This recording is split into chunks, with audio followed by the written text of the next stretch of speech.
Halo profesional, berjumpa kembali di channel YouTube saya, Johnson Alfonso, trainer profesional.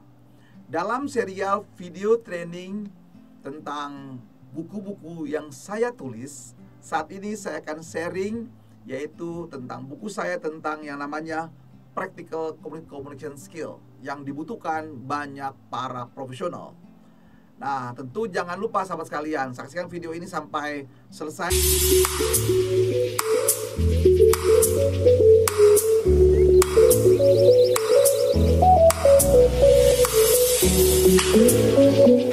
Sahabat profesional, saya akan sharing informasi buku saya yang kedua.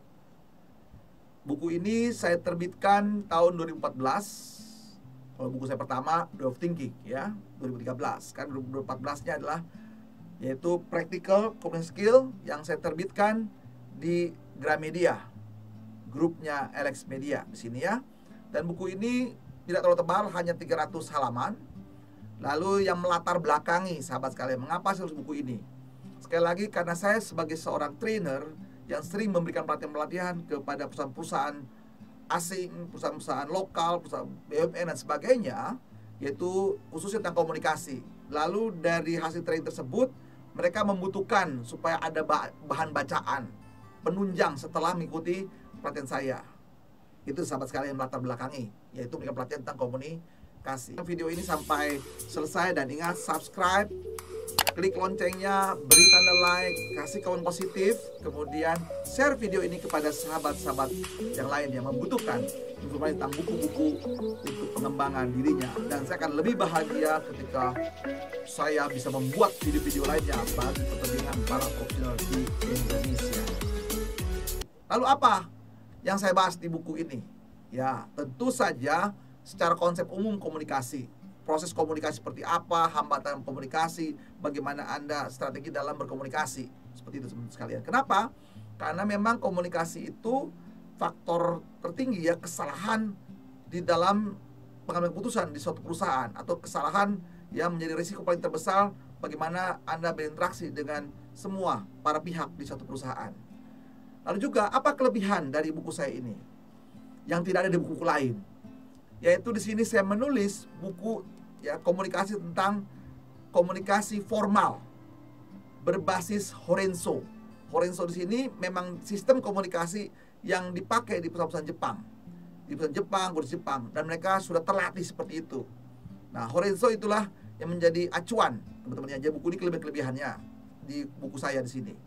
Nah, bahkan karena di sini ada berbau Jepangnya, komunikasi Jepangnya, yang saya tonjolkan di sini adalah ini sering dipakai oleh mahasiswa-mahasiswi yang kuliah di sastra Jepang. Ya, banyak dipakai buku saya karena memang satu-satunya buku yang menulis tentang Horenso. Nah, apa sih itu Horenso, sahabat sekalian? Horenso ini salah satu bentuk komunikasi formal dan yang diformalkan di perusahaan Jepang. Wajib semua karya Jepang melakukan komunikasi menggunakan model Horenso. Horenso secara keseluruhan artinya serbayam, sekalian ya. Nah, pada itu suatu singkatan. Honya hokoku artinya melapor. Anda wajib melapor dari mulai datang, saat bekerja, sampai menjelang pulang harus melapor tanpa perlu ditanya. Kalau Anda seperti ditanya, ya sudah, berarti Anda tidak punya inisiatif, tidak punya ditanya oleh atasan Anda. Koku. Yang kedua, renraku. Renraku adalah memberikan informasi di sini. Siapapun bagian perusahaan harus memberikan informasi.